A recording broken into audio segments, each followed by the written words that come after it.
Anyari kay Chris McCullough. Pinlexan pa nitong si JB Mocon. Naghalimaw pa sa opensa itong import ng Meralco na si Patrick Gardner.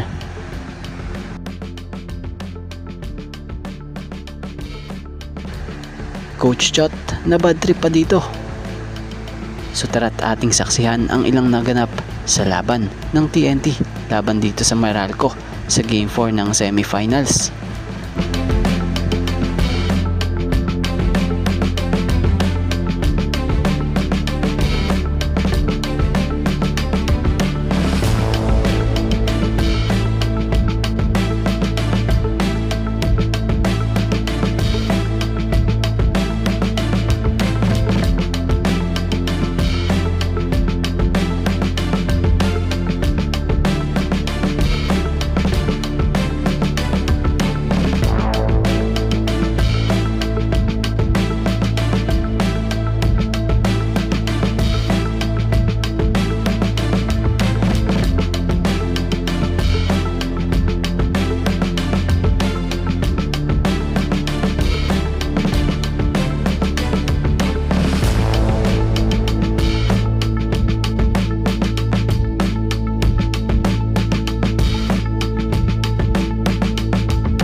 So sa dulo, nakuha ng Meralco Bolts ang panalo bagamat gumraduate ang import ng Meralco na si Patrick Gardner, pero nagawa pa ring manalo ng Meralco sa tulong din ng kinamada dito sa dulo na pandiin nitong si CJ Cancino na 4-point shot.